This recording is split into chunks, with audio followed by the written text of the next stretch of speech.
बखरूल करूंगा जवाब ही यो पखाए घर में लगा मैंने सब को ना उड़ा बोझन घर जमीन में चिपड़ा पे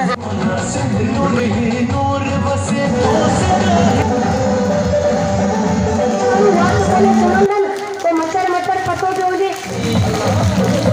नको बियो ना करे जन असाए बारन दे किताबन नको बयान कुछ कोने तू असाए मेहरबानी करे असाए बाजी पगा दे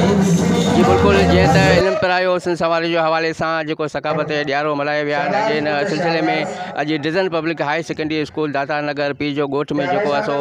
सकाफत ॾियारो वॾो अक़ीद एहतराम सां मल्हायो पियो वञे जंहिंमें शागिर्द तोड़े उस्ताद वॾो प्रोग्राम करे रहिया आहिनि ऐं जेको मुख़्तलिफ़ टेबलो पेश करे रहिया आहिनि ऐं मुख़्तलिफ़ जेके ॾिसो शाइरी ॿुधाए रहिया आहिनि अचो त उन शागिर्दनि सां ऐं उस्तादनि सां ऐं हिन जेको सो सकाफत ॾियारे जे हवाले सां ॻाल्हि ॿोल करियूं उन जा कहिड़ा वीचार आहिनि। औज़ु बिल्लाहि मिनश शैतानिर रजीम बिस्मिल्लाहिर रहमानिर रहीम। असां अंतई शुक्रगुज़ार आहियूं सोच TV वारनि जा जिन असांखे कवरेज ॾिनी। जीअं त अॼु तव्हांखे ख़बर आहे त सिंधी सकाफ़त जा जेका ॾियारा हलनि पिया उन जे हवाले सां असां डिसेंट पब्लिक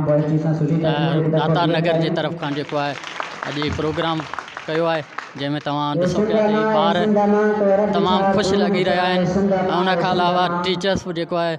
वॾी महिनत सां उन्हनि ॿारनि जी तयारी कराई आहे। माशाल्लाह असां सभु ख़ुशि आहियूं ऐं असां ई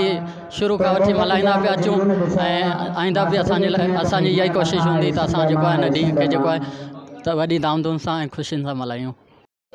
अस्सलाम वालेकुम असीं जेको आहियूं डिसेंट स्कूल शागिर्द आहियूं ऐं मां 9th क्लास जो शागिर्द आहियां। अॼु जेको असां प्रोग्राम करे रहिया आहियूं उहो सिंध टोपी इज़त के बारे में करे रहिया आहियूं ऐं इहा असांजी सिंध जी सकाफ़त आहे जेको असीं हर साल मल्हाईंदा ऐं मल्हाए रहंदासीं ऐं असां में इहो ई आउं चवंदुसि त असांजी जेको सिंध आहे उन में तइलीम एजुकेशन घटि आहे त असांखे इहो ई माना अॻियां वधणु घुरिजे ऐं तइलीम हासिलु ज़्यादा करणु खपे त असांजी सिंध अॻियां वधी सघे। ऐं आख़िर में शाइरी वठियां पंहिंजी जाइ वठंदुसि कि सिर वञे त वञणु ॾे पोयां हटण वारा न आहियूं सिर वञे त वञणु ॾे पोयां हटण वारा न आहियूं ए सिंध जा दुश्मन निगाहूं हेठि कर ए सिंध जा दुश्मन निगाहूं हेठि कर असीं मुनाफ़िक़नि जूं अखियूं कढण वारा आहियूं।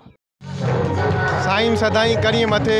सिंध सुका दोस्त मिठा दिलदार आलम सब आबाद करिए। ऐं तमामु घणो थोराइतो आहियां मीडिया वारे ॿारनि जो जिन असांखे कवरेज ॾिनी। जीअं त तव्हांखे ख़बर आहे डिसंबर जो महीनो आहे हर महीने हर साल जीअं इन साल बि सकाफ़त जो ॾियारो वॾे जोश ऐं जज़्बे सां मल्हायो पियो वञे।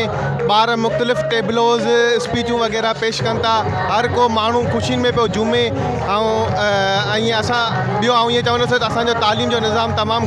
तबाह थियो पियो आहे। असांजे आला नुमाइंदनि खे घुरिजे त उहे ज़्यादा खां ज़्यादा तालीम खे फ़रोग़ ॾियनि ऐं तालीम खे सुधारण जे लाइ जेतिरो थी सघे उहो अॻु भरो थियनि। वालेकुम जीअं त अॼु असीं culture day school decent public high secondary school में मल्हाए रहिया आहियूं ऐं स्कूल में इहो असांजे सिंध सकाफ़त डे आहे जेको असीं तमामु सुहिणे अंदाज़ सां ऐं जोश जज़्बे सां मल्हाए रहिया आहियूं। ऐं हीअ ॾींहुं असांखे ईद खां मथे लॻंदो आहे हर ॿार ऐं बचो ख़ुशि थी वेंदो आहे ऐं सिंध जो पंहिंजो कल्चर डे मल्हाईंदा आहियूं। जीअं त असांजे हिते जेको शागिर्द हुआ उन्हनि सां बि असांजी ॻाल्हि ॿोल थी ऐं इन खां अलावा हिते जेके उस्ताद हुआ उन्हनि बि पंहिंजा वीचार वठिया त असांजो हीउ प्रोग्राम जेको असांखे ईद जे ॾींहं जे बराबरि लॻे थो ऐं अहिड़ा ॾींहं असांजे लाइ ईद जे ॾींहं जे बराबरि हूंदा आहिनि। ऐं शागिर्द बि जेको सो अॼु वॾी ख़ुशी करे रहिया आहिनि। शागिर्दनि जो बि इहो चवणु आहे त असां जेको सो बहितरीनु नमूने हीउ ॾियारो मल्हाए रहिया आहियूं। कैमरामैन सां गॾु मलक मंज़ूर सोच TV ठटो।